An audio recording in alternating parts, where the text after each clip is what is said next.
Hoy bienvenidos a un podcast más. Hoy nos encontramos con Julián Aguirre, profesor de física, y Señor. hoy el tema que vamos a hablar es de la física en nuestras vidas. Julián, ¿quién sos vos, hombre? Alejo, ¿qué más, hermano? Muchas gracias por la invitación, compa. Alejo, pues yo soy profe de física, pero más que eso yo creería que soy un enamorado como de la naturaleza. Soy una persona más bien contemplativa. Actualmente soy profe de física y matemáticas. Bueno, hago un montón de cosas también acá en Tames y soy profe de dibujo, de física, de animación. Bueno, ahí le hacemos a todo un poco. Julián, me contabas antes que estás también haciendo una maestría. Se Alejo. ¿Qué estás haciendo la maestría? Pues debido a ese interés mío como por la ciencia y por la enseñanza de la ciencia, ahorita mismo estoy haciendo una maestría con una universidad española, una maestría en didáctica de la física y la química. Ok, ¿y qué consiste ese tipo de maestrías? ¿Qué significa eso? Parce, ¿Qué pues, didáctica? A ver, ¿cómo así? ¿Yo a jugar o qué? Pues de hecho yo le cuento a los alumnos míos y a los pelados con los que comparto que muchas de las cosas que yo, digamos, en el colegio aprendí no me gustaban. De hecho, a mí no me gustaba la matemática. La física me gustaba mucho, pero por fuera del colegio. Entonces creo que mi deseo va más como por quiero aprender nuevas estrategias para que los pelados se disfruten la ciencia. O sea, que los pelados aprendan que la ciencia es más que ir a hacer una fórmula, que hacer un polinomio, que sea más un ejercicio de contemplación de la naturaleza misma, parce. Creo que por ahí va la cosa de la maestría. Julián, en este momento vos estás en el colegio Elita, ¿cierto? Sí, Como señor. lo conocemos en En Tames. el ITA de Tames, famosísimo además. Institución Técnica Agrícola, ¿cierto? Sí, señor. ¿Cuántos años tenés vos, Julián? Yo tengo 37 años. 37 años. 27 años y mucho más contando. Bueno, Julián, ¿y a vos qué te motivó a ser profesor de física, a estudiar física y meterte por Pues ese- Alejo, como te decía, antes de ser profe de física y de matemáticas, yo estudié mecánica y electricidad y de hecho trabajé varios años en eso. Trabajé, por ejemplo, en Grupo Éxito, trabajaba como electricista, pues, boleando alicate con la caja de herramienta. Y ahí fue donde me di cuenta que tenía una conexión bacana como con las ciencias.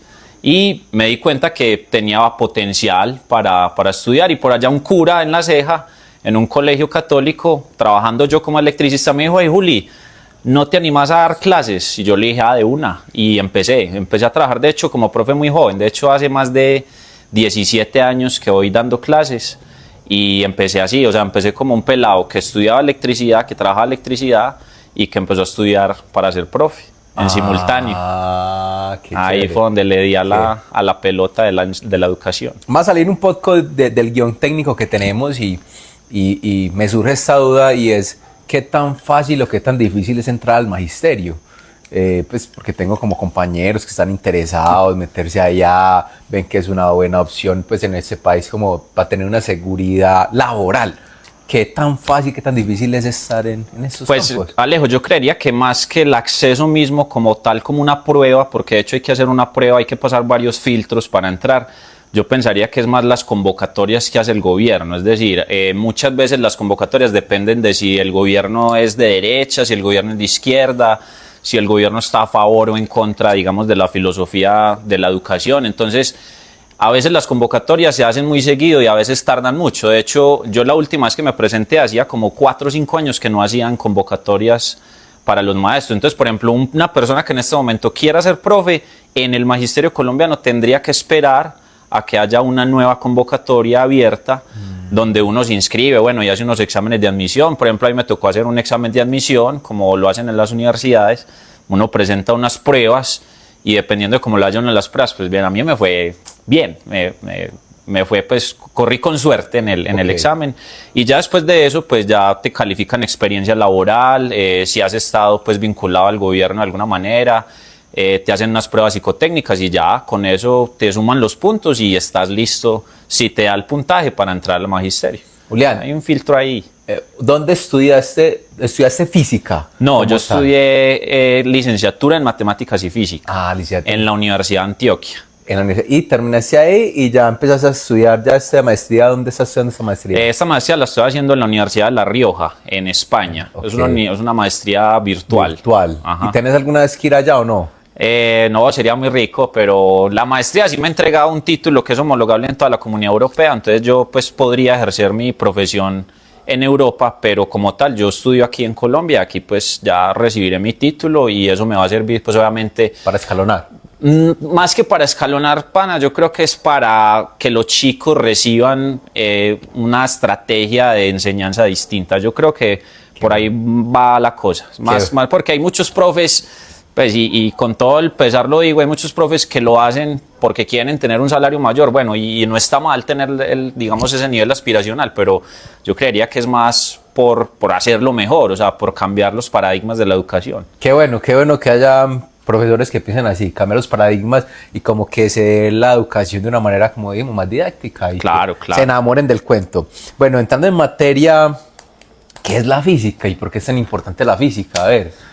Bueno, parce, de hecho, una de las cosas que he estado, digamos, explorando mucho es por qué es necesario que cualquier ciudadano de nosotros aprenda física. Y yo creo que es importante porque tenemos que participar del debate científico. Por ejemplo, ahorita que está tan pegado esto del cambio climático, una persona cómo va a cuidar el planeta si no entiende los ciclos de la naturaleza, si no entiende cómo se debe cuidar el aire, cómo se debe cuidar el agua. O sea, uno tiene que entender la naturaleza, que precisamente esa es la esencia y la naturaleza de la física. Porque la física es el estudio de la naturaleza. Entonces, si vos no contemplas un río, si vos no sabes cómo se forma la neblina, por ejemplo aquí en Támesis, que es un fenómeno muy bacano, ¿vos cómo vas a valorar eso si no te haces preguntas y no lo contemplas? De hecho, desde que yo llegué aquí a Támesis, yo vi ese montón de neblina y yo pasé maravillado. Y le preguntaba a los chicos eran como, no, pues profe, eso hace parte del paisaje. Pero a mí me parece que en ese tipo de detalles hay cosas muy bacanas que te hacen querer la naturaleza. Y yo creo que ahí está el secreto pues, de la enseñanza de las ciencias. Sí, o sea, poder contemplar la física como ese todo de cómo funciona nuestro mundo. Exacto, ¿cierto? exacto. Y yo me acuerdo una vez un profesor, si no está viendo, lo recuerdo mucho, el profesor Cardoso, la primera vez que tuvimos física, ¿sabe qué nos puso a hacer? Nos mandó a que recorriéramos todo el colegio y que viéramos cómo funcionaban todos, que nos hiciéramos preguntas, tengan curiosidades, ¿cierto? Porque un pájaro vuela, ¿cómo hace para que el pájaro vuele? ¿Por qué se caen las cosas? ¿Qué cosas pueden levitar en qué lugares? Lo que sé, ¿cierto? Y es que yo creo que la física, Alejo, es eso, o sea, bueno, la física y las ciencias naturales en general. O sea, la ciencia es más que las respuestas, porque uno muchas veces cree que la física es como la que da respuestas a todo. Y no, la física realmente es una ciencia que te hace querer preguntarte más. O sea, ¿por qué funciona todo? ¿Por qué la luz? ¿Cómo funciona una nevera? ¿Por qué los gatos siempre caen de pie? ¿Por qué los buñuelos se voltean solos? O sea, cosas como esas pueden generar mucha curiosidad y bueno, yo creo que hacerse preguntas es la base de todo el lema de las ciencias, de la física pues en particular, que es la que a mí tanto me gusta. Sí, ¿qué experimentos has hecho prácticos con los estudiantes o en qué se basa lo que vos enseñás? Bueno, por ejemplo, hoy justamente en clase, en medio de un aula en el que estaba haciendo mucho calor, le dije a los chicos, hoy vamos a fabricar nubes. Entonces hoy cogimos una botella, cogimos un inflador, una aguja de estas para inflar balones y cogimos un poquito de alcohol, lo echamos en la botella, le conectamos el inflador y empezamos a inflar. Entonces los pelados, la ansiedad. Profe, mostrame. Entonces yo primero les planteé a ellos la pregunta antes de empezar. Bueno, van a observar lo que yo voy a hacer y vamos a fabricar nubes. Empecé a inflar, uno libera la presión de la botella de repente y literal se forma una nube en la botella. Wow. Y precisamente eso era lo que yo quería mostrarles a ellos, porque la neblina aquí en el pueblo es un fenómeno que tiene que ver con los ciclos de condensación del agua. Entonces, claro, lo que yo quería era mostrarles a ellos que eso que parece tan natural y tan obvio, parece que eso tiene un montón de ciencia detrás, o sea, que es un montón de fenómenos de transformaciones termodinámicas, de ciclos de entender las leyes y los principios de los gases. Más allá de que yo no le metí fórmulas ni nada de eso, sino simplemente, observa y date cuenta que eso que ves ahí todos los días es muy bacano, o sea, tiene mucha ciencia detrás. O sea, yo lo que entiendo es que usted está enfocando mucho el tema de la física, más dice por ahí como la física clásica de la trigonometría, aquí hay que hacer Pitágoras, vamos a ver cómo funciona la aceleración, ¿cierto? Más movimiento uniforme, claro, acelerado, claro. Más que irnos por allá, es de explicar, venga, es que hay otro tema más acá, sí. y vamos a centrarnos más en lo que vemos cotidianamente con usted, de ejemplo, ¿cierto? Entonces, muy chévere, muy bacano. Sí, de hecho, con este asunto de las fórmulas matemáticas, yo creo que la mayoría de nosotros nosotros y la mayoría de las personas en el común piensan siempre en las ciencias como algo difícil. Entonces siempre te recordás de las funciones trigonométricas, del seno, el coseno, de la tangente, un montón de cosas que son importantes, pero que muchas veces los profes enfocamos eso, y lo digo porque pues alguna vez uno también de pronto cometió ese error de pensar que la ciencia es, te pongo un ejercicio ficticio, vos lo resolves con unas fórmulas y entonces ya aprendiste ciencia, y en el fondo pues realmente no. Pues de hecho hay gente que dice como, ay profe, ¿a mí para qué me sirve un trinomio cuadrado perfecto? Yo no voy al D1 a comprar, dame x2 más bx más arroz, no, ¿cierto? Sí. Pero las estructuras de pensamiento que hay detrás de las matemáticas, por ejemplo, son las que te hacen ser una persona más racional, sí, okay, que aprendas a tomar decisiones. A resolver problemas. A resolver ¿Cómo problemas. se resuelve un problema? Bueno, ¿qué analizo primero? Exacto, el primer paso, el segundo paso, ¿cómo lo desgloso? Para poder sacar una buena conclusión. O sea, al fin y al cabo, tiene que hacerse más en ese pensamiento lógico de cómo razonar y hacer las cosas, más no desde los números y, bueno, algo muy abstracto. O sea, muy bien, muy bien. Yo creo claro que el camino. Incluso mira que me hiciste acordar de algo que hice esta semana también con los chicos, que estábamos hablando del proyecto minero Quebradona. Entonces, okay, claro, entonces yo les decía, chicos, bueno, vamos a meterle física a Quebradona. ¿Qué tiene que ver la ciencia con Quebradona? Bueno, ¿qué minerales hay?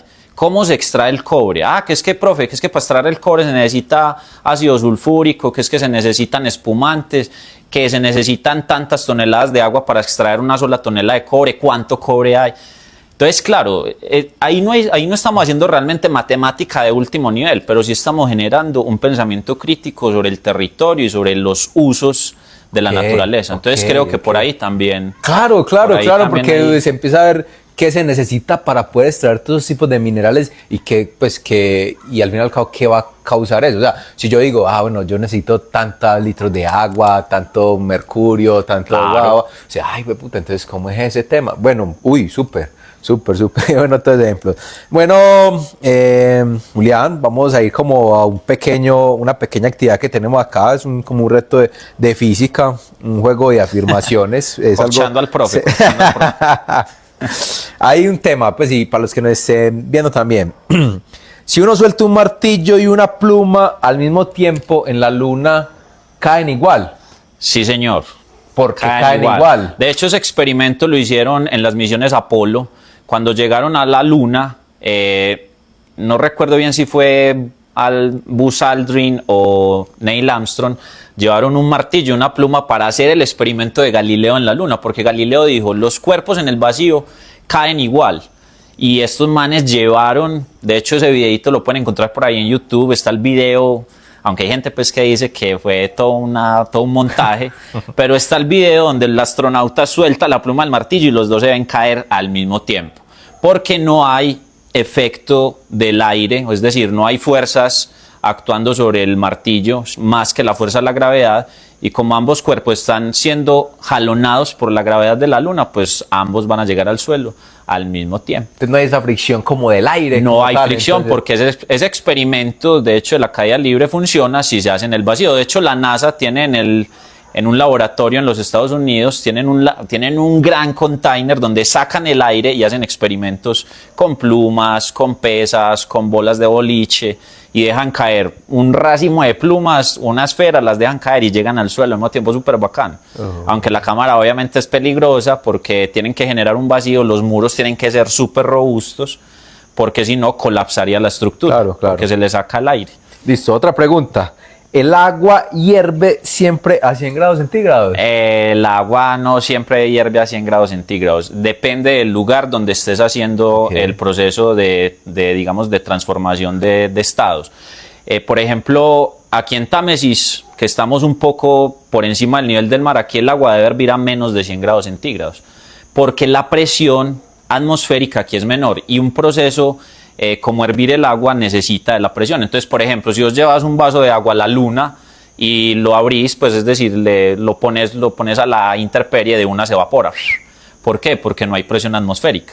Entonces, evaporar agua es un proceso combinado de llevarlo a los 100 grados a nivel del mar, pero si lo llevas a otra altura, pues el agua hierve a menos grados centígrados. O sea que aquí en Támesis, experimento para hacer en casa. La estrella de Belén. ¿Existe la estrella de Belén? Parce, no, la estrella de Belén probablemente sea un mito. O sea, de hecho, hace poco di una charla en el municipio de La Ceja, donde incluso la gente me decía como, Juli, no, te estás tirando en los católicos, huevón, cómo vas a contar el mito de la estrella de Belén? La estrella de Belén no tenemos datos que corroboren esa información. De hecho, los evangelistas eran malos historiadores porque los evangelistas no ponen fechas. Si ustedes van y revisan la Biblia, eran muy buenos echando cuento, pero no eran buenos poniendo fechas. Bueno, entonces lo que hacen los astrónomos es coger más o menos con el calendario romano. Ellos lo que hacen es ir a buscar, como a escudriñar a partir de los censos que hacía, por ejemplo, que hacían los emperadores. Entonces ellos dicen, bueno, más o menos en este momento de la historia se hizo un censo natal. Entonces más o menos Jesús puede haber nacido por estas fechas. Van y buscan por esas fechas, a ver si algo pasó en el cielo, porque de hecho, por ejemplo, los chinos tienen datos de, por ejemplo, de constelaciones, de fenómenos como meteoritos, como cometas. De hecho, el cometa Halley, los chinos lo vieron hace mucho tiempo. Entonces, claro, si uno va y revisa, para esa fecha que supuestamente nació Jesús, que tampoco fue el 24 de diciembre, de hecho el 24 de diciembre es una fiesta pagana del sol naciente, que lo celebraban en el norte de Europa, las tribus germánicas. Si uno va y busca el 24 de diciembre, realmente el 24 de diciembre no nació Jesús, fue una adaptación que hicieron los romanos de esas fechas, y ellos dijeron, bueno, más o menos por esta fecha vamos a decir que nació Jesús, vamos a transformar una fiesta pagana, que es la fiesta del nacimiento del sol, la vamos a volver cristiana. Entonces, estrella de Belén, realmente, una estrella de Belén puede ser un asteroide, puede ser un cometa, puede ser una conjunción, que es cuando se unen, por ejemplo, 3 o 4 planetas. Entonces, claro, de la estrella de Belén, realmente como tal no existe. Pudo haber sido cualquiera de esas cosas. Ok. No, casi todas las cosas de las religiones se basan como en todas esas tradiciones paganas que vienen señor. de puras adaptaciones, solsticios, todo eso, incluso vuelve y conecta con el tema natural, ¿cierto? Viene a la tema naturaleza, claro. Lo que pasa, qué pasa con el sol, qué pasa con la luna, qué pasa con las estaciones, claro, qué pasa con el frío, qué pasa con la nieve. Que ahí siempre, yo creo que... Por ejemplo, el árbol de Navidad es una tradición vikinga. Ajá, ok, va. Y germana, ¿cierto? Todos esos temas buenos de allá. Bueno, Julián, hay un tema y yo creo que la audiencia lo sabe, que no sepa, es que la física se empezó como a dividir en dos, no, ya hay otra temporada de la física, por decirlo así. Veníamos de una física clásica y ahora vamos como a un modelo más cuántico. Ese cuántico se viene a referir a lo que pasa microscópicamente allá, ¿cierto? Y mirando como esos fenómenos pequeños, parece que la física cambia totalmente. O sea, todo lo que aprendimos de física clásica, bótenlo, porque hay fenómenos, hay pequeños minúsculos que son muy raros, ¿cierto? Algo que me ha parecido siempre muy curioso ha sido el experimento de Heisenberg, la incertidumbre de Heisenberg. Principio de incertidumbre de Heisenberg. O sea, que una partícula se puede comportar de diferentes maneras, si se observa o no se observa. O sea, como que yo la miro y se comporta de una manera y la dejo mirar y está haciendo otra cosa. Claro, son de los grandes enigmas que hay hoy en la física, y es ese comportamiento, la famosa dualidad onda-partícula. Que de hecho, pues hay experimentos que han hecho donde cogen y vos lanzás una partícula a través de una ranura y observas al otro lado, entonces sale tal cual la partícula, ¿cierto? Y si vos coges un cañón y disparas partículas, vas y miras al otro lado, una partícula. Si haces 2 ranuras, vas y miras al otro lado y hay 2, ¿cierto? 2 zonas de impacto. Pero si haces ese experimento con luz, entonces ya la cosa cambia, porque la luz se comporta como onda y también se comporta como partícula. De hecho, si vos haces ese mismo experimento de la ranura con agua, vos vas a notar que se forman unos patrones de interferencia. Entonces, si uno hace ese mismo experimento, pero con luz, vos vas a ver que al mirar al otro lado de la ranura, se forman unos patrones de zonas de luz y de sombra, que ya no son solo 2, a pesar de que solo hay 2 ranuras. Entonces, claro, ahí empiezan a haber unos fenómenos muy interesantes. De hecho, ahí también hay este muy famoso gato de Schrödinger, que no sé si lo has visto. Sí. Que lo que pasa es que a nivel atómico, a nivel cuántico, suceden cosas muy extrañas, lo que vos decías ahorita. Claro, la mecánica clásica de Newton nos enseñó que todas estas cosas a gran escala pues tienen una manera de entenderse que es relativamente fácil, ¿cierto? No digo que es del todo fácil, porque obviamente también tiene su nivel de complejidad. Pero ya a nivel cuántico, ya cuando uno se mete en el átomo, o sea, cuando uno se mete allá en ese profundo vacío del átomo, donde están escondidas las cosas más bacanas de la naturaleza, la energía cuántica, la energía nuclear fuerte, la energía nuclear débil. Todas esas cosas, ahí adentro hay comportamientos que son de alguna manera extraños. Y entonces existe algo que se llama la superposición cuántica, y es que una cosa puede ser y no ser al mismo tiempo. Entonces, claro, vos, el famoso experimento del gato de Schrödinger, por ejemplo, vos coges una caja, metes un gato, le pones un dispositivo, por ejemplo, con una partícula que pueda decaer radioactivamente, o sea, que pueda ser y no ser al mismo tiempo algo. Y si en la caja con el gato metes, por ejemplo, un veneno que se active con esa partícula, o sea, si esa partícula se comporta de una manera, el veneno se activa. Y si se comporta de otra manera, el veneno no se activa. Mientras vos no la estés mirando y la caja esté cerrada, el gato, como depende de esa partícula cuántica, el gato va a estar vivo y muerto a la vez. Entonces, hay varias respuestas para eso. Uno dice, bueno, si yo hoy abro la caja y observo, entonces voy a encontrarme con que ahora la partícula ya no va a hacer las dos cosas al mismo tiempo, porque es lo que vos me decías ahorita. Si yo lo observo, va a tener un estado, y si no la observo, va a tener otro estado. Si yo hoy abro la caja y observo, el gato o está vivo o está muerto. Para eso hay varias respuestas, y entre ellas hay una muy bacana que le gusta mucho a la gente y aparece en las películas de ciencia ficción, y es la teoría de los multiversos. Parece que en este momento esta misma entrevista se puede estar haciendo en otro universo, pero están hablando de otra cosa. Yo soy el entrevistador, vos sos el entrevistado. En otro universo ellos dos son los que están aquí entrevistados, y nosotros somos los camarógrafos. Entonces existen un montón de ramajes según la física teórica para justificar ese tipo de eventos. O sea, hay un montón de teorías muy locas. De hecho, por ejemplo, yo alguna vez que leía esto sobre los viajes en el tiempo, porque vos sabes que si, por ejemplo, yo me devuelvo en el tiempo y conozco a mis papás y evito que mi papá, que se llama Javier, si yo evito que mi papá conozca a mi mamá, se crea una paradoja. Se crea una paradoja. Claro, yo no nacería. Entonces, ¿quién los encontrará? Pero para eso hay una respuesta, y es que si hay universos paralelos en los que yo viajo al pasado, conozco a mis papás, evito que se conozcan. En ese universo yo no nazco, pero en este universo sí. Entonces, claro, hay unas cosas ahí muy locas.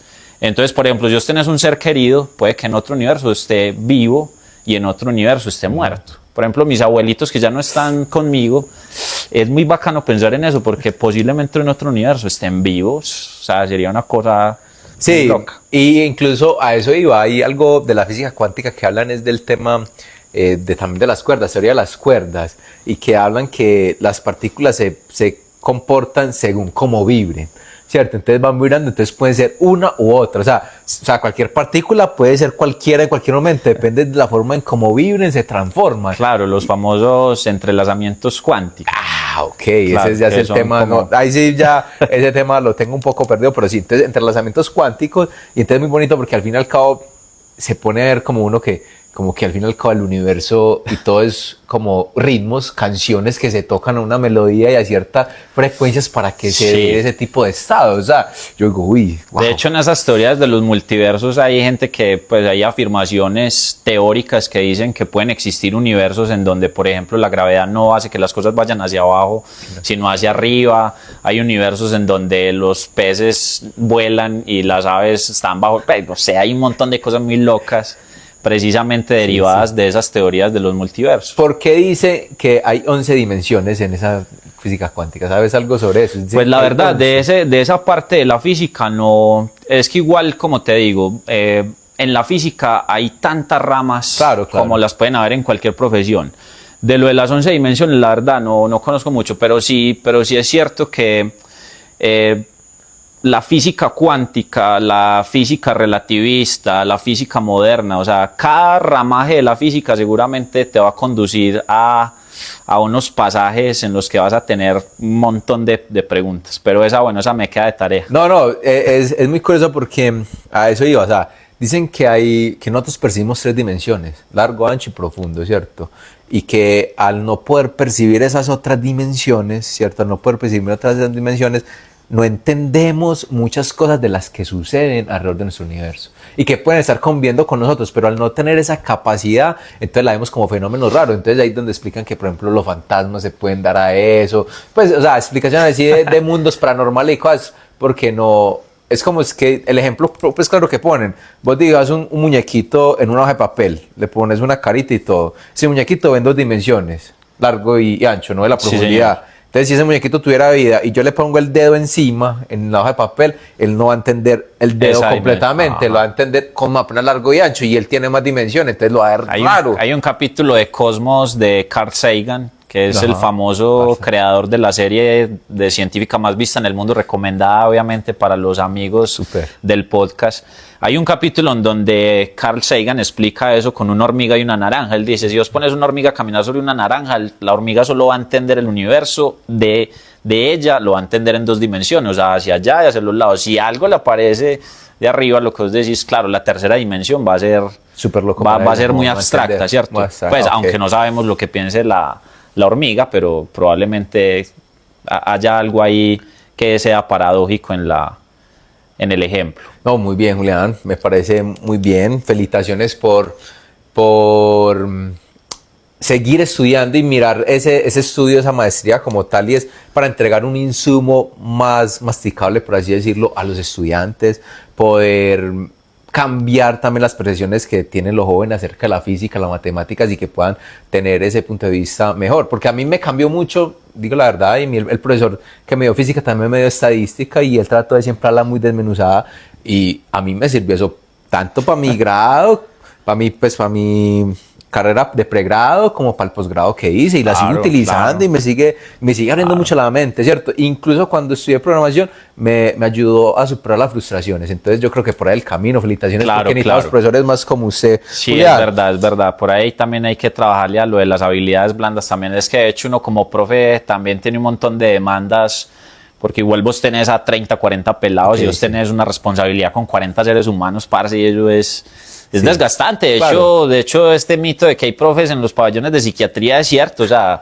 porque se hace muy demandante. O sea, vos salís de clase y te vas con 40 realidades en tu cabeza: el pelado que no desayunó, el pelado que no tiene unos zapatos, el pelado que te dice, profe, por ejemplo, hoy un pelado me decía, profe, es que yo no desayuno ni almuerzo, o sea, yo a veces lo que me como en la tarde, o sea, claro, son un montón de cosas que vos estás para la casa. Yo decís, claro, yo voy con el discurso de la física, de hablar de los viajes en el tiempo, de hablar de la gravedad y agujeros negros, pero de repente un pelado te dice, profe, hoy no desayuné, y ya todo se te va al suelo, ¿cierto? Todo se te derrumba, Sí, claro. porque hay un montón de realidades muy tesas, muy complejas. Uy, eso es un tema, sí, como se dice, muy complejo. De hecho, yo que vengo de trabajar en un colegio privado, vengo de ver como todas esas realidades. O sea, chicos en el sector privado que lo tienen todo, que a veces de pronto tienen un poco de abandono emocional, y llego a un colegio oficial en donde quizás también me encontré con otras realidades. Falta de recursos, los chicos emocionalmente, un montón de situaciones muy tesas a nivel personal. Pues que vos entenderás que también uno como profe, entonces claro, yo me preparo para ser profe de ciencias, pero en el fondo también tengo que Toda lidiar parte social, emocionalmente psicológica. claro, no me levanto en la mañana y yo soy, parce, me pasan 1000 cosas por la cabeza. ¿Qué voy a hacer con este pelado, con este chico, con esta niña? O sea, tengo niñas sordomudas, niños con dificultades cognitivas, o sea, hay un universo de cosas en que pensar que es... Ay, De hecho, yo vivo con otros 2 profes, parce, y o sea, nosotros nos sentamos y es la mesa de los profes en la noche, profes que yo veo trasnochando, profes que yo veo prepare cosas, imprima, claro, porque muchas veces incluso sobre nosotros los profes se dicen un montón de cosas como, no, es que estos profes trabajan muy bien, es que estos profes bien, no, pero realmente, un o sea, trabajo quienes complejo. queremos hacerlo bien, demanda mucho tiempo y muchos sacrificios también. se ve que le metes pasión, se ve que Sí, hay quiere que solucionar, trato. mejorar las cosas. Y ese tema es muy complejo, el psicológico, todo lo social que hay enfrente a esas comunidades, ¿cierto? Y más en colegios públicos donde se encuentra de todo tipo de Claro. cosas. No, felicitaciones, Julián. Para finalizar, denos un contacto, donde pueden verlo usted, averiguarle cosas. Tengo varios canales, incluso donde comparto experiencias educativas. Ok. Se llama ILMaster. ILMaster. En Instagram comparto cosas de los pelados. Aquí hicimos un experimento, que hicimos un reloj solar, que medimos la altura de Támesis, que medimos la gravedad de Támesis, que medimos la velocidad del sonido en Támesis. Hay un montón. Cosas que también me parece bacana y que también me parece que es un consejo bacano para los profes, porque de alguna manera es como una bitácora para uno como profe. Ahí en ese perfil en Instagram también encuentran mi página web, donde también comparto experiencias. Yo también hago talleres, soy un enamorado de la astronomía, también hago charlas sobre astronomía, sobre parches pues, relacionados con la ciencia. Super. He hecho muchos ejercicios de divulgación científica, estoy aprendiendo, me parece muy bacano. Y pues si alguien quiere, hey Juli, vení al café y háblanos una hora de agujeros negros, allá vamos y hacemos el intento, bueno. Porque creo que la manera de hacer ciencia está así, conversando, o sea, eliminando un poco esos paradigmas de que esto es difícil, de que la fórmula, creo que conversando generamos también como angustias existenciales muy bacanas, pues como qué pasará en algún lugar del universo, somos los únicos en el universo, habrán más, bueno, cosas que te generan preguntas bacanas y creo que por ahí está. Entonces, al que quiera contactarme por ahí, tengo esa página, y en YouTube también pues tengo por ahí algunas cositas, también me pueden encontrar como Julián Profe, ahí también tengo algunas actividades que monté. Bueno, entonces la principal y el máster, para que encuentren pues al profe Julián ahí y lo sigan, ahí están, también para que sigan el podcast. Aquí seguimos, aquí en Sabores del Suroeste, Solo Támesis, El Alejo, ahí tenemos apartes, y también en YouTube tenemos el canal. Julián, para terminar, una reflexión que nos quieras dar a todas las personas que te están escuchando en estos momentos. Pues, Alejo, yo creo que lo más importante y lo que yo invito a todo el mundo es a ser más contemplativos.